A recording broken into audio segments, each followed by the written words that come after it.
اس میں بھی میں نے یہ حدیث بیان کی تھی الحمدللہ. تو آپ نے فرمایا کہ وہ دجال، اسی حدیث میں آگے آتا ہے کہ وہ بارش برسائے گا، یعنی وہ فتنہ بنایا گیا نا، اور وہ سبزہ زمین سے اگا لے گا. اچھا، اس کی وجہ سے بعض لوگ ان حدیثوں کے انکاری ہو گئے، وہ کہتے ہیں یہ تو خدا کی طاقت ہے. بھائی وہ تو خدا کی طاقت ہے مردے کو زندہ کرنا، لیکن قرآن حکیم میں آیا کہ حضرت عیسیٰ علیہ السلام اللہ کے اذن سے مردے کو زندہ کرتے تھے.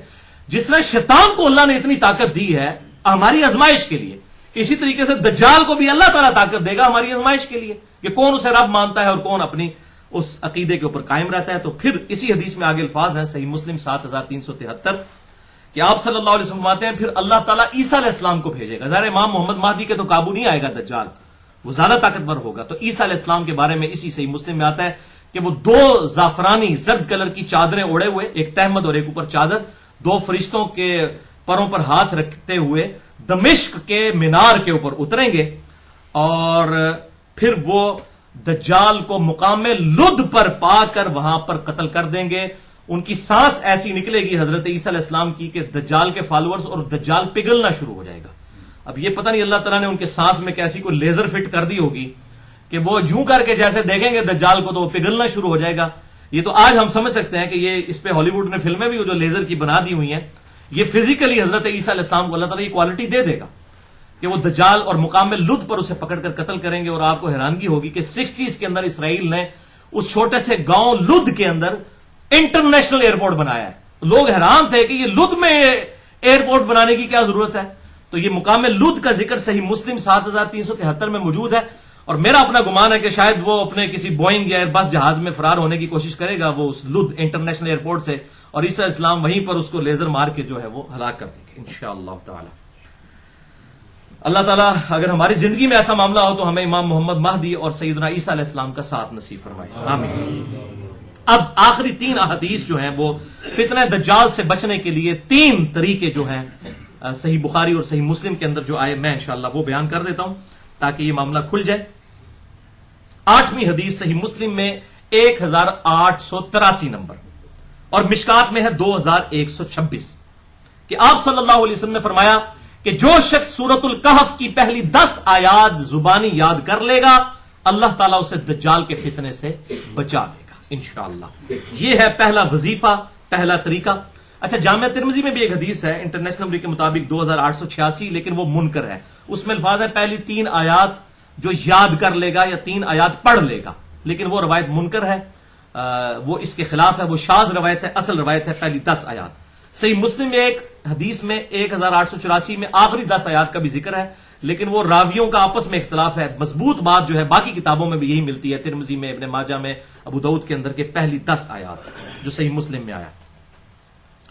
اسی حوالے سے ایک اور حدیث ہے المستدرک للحاکم میں صحیح سند کے ساتھ انٹرنیشنل نمبر کے مطابق 3392، مشکات میں 2175 نمبر کہ آپ صلی اللہ علیہ وسلم نے فرمایا جو شخص جمعے کے دن سورۃ الکہف پڑھ لے گا تو اگلے جمعے تک اللہ تعالیٰ کی طرف سے ایک نور اس کے لیے مقرر کر دیا جائے گا.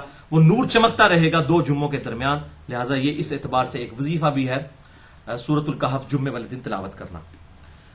اسی حوالے سے صحیح بخاری اور صحیح مسلم میں بھی ایک اور حدیث ہے، بخاری میں 5011، مسلم میں 1856 اور مشکات میں 2177 نمبر کہ ایک صحابی تھے وہ سورۃ الکہف کی تلاوت کر رہے تھے تو آسمان سے ایک بادل ان کے اوپر آ گیا اور بالکل ان کے قریب آیا حتیٰ کہ ان کا گھوڑا بدک اٹھا.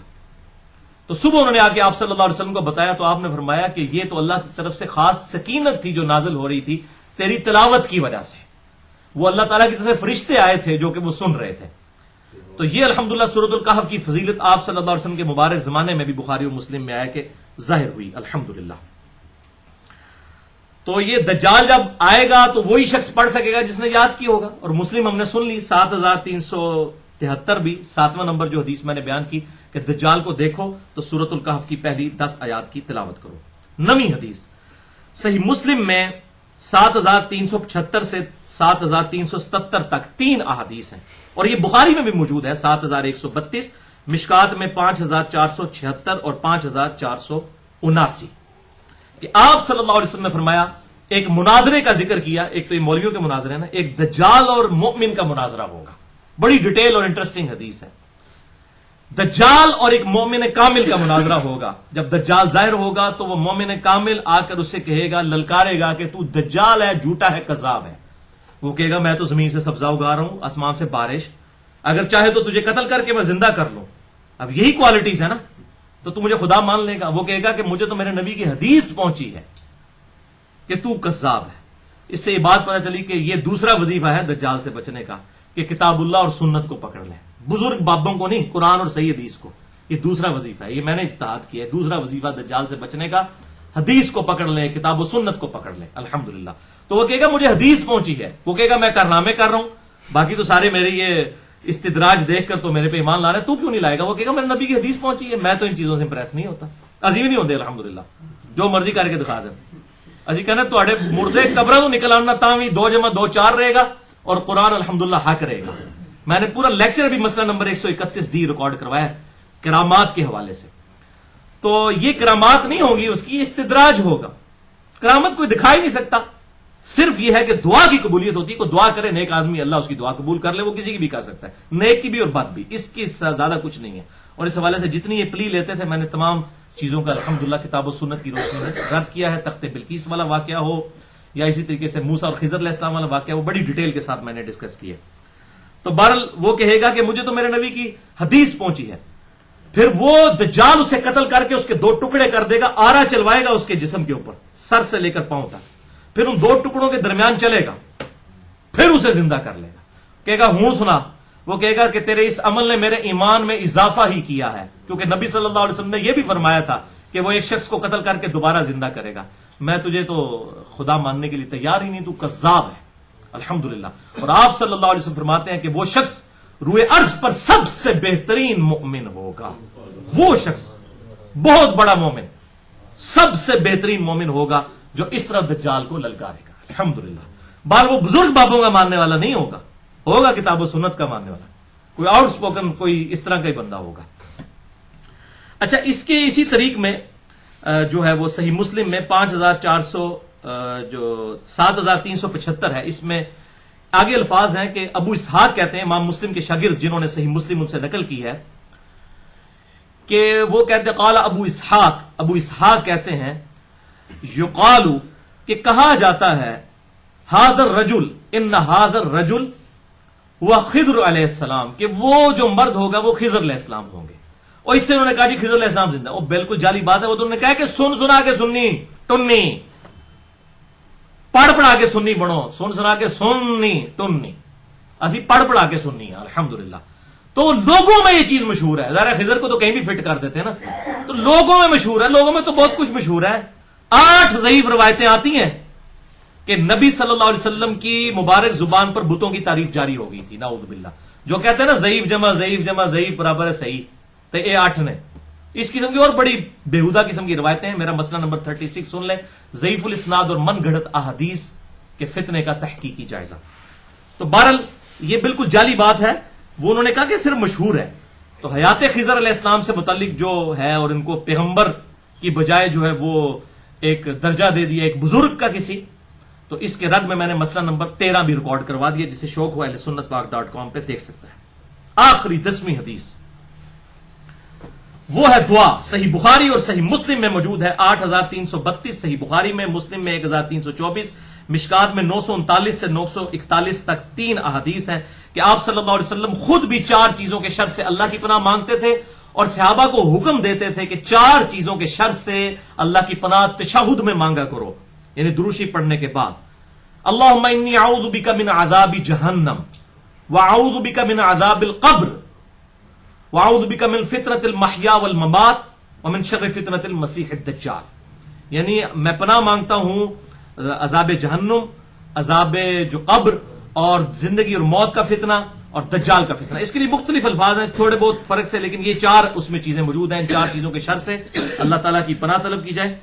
اور صحیح مسلم میں 1333 نمبر حدیث ہے کہ امام طاؤس تابعی کا قول امام مسلم نے نقل کیا ہے کہ انہوں نے اپنے بیٹے کے بارے میں سنا کہ اس نے تشہد میں یہ دعا نہیں پڑھی، اللہم انی اعوذ بک من عذاب جہنم ومن عذاب القبر ومن فتنۃ المحیا والممات ومن شر فتنۃ المسیح الدجال. تو انہوں نے اپنے بیٹے سے کہا کہ نماز دوبارہ پڑھ، کیونکہ اللہ کے نبی اس کا حکم دیتے تھے.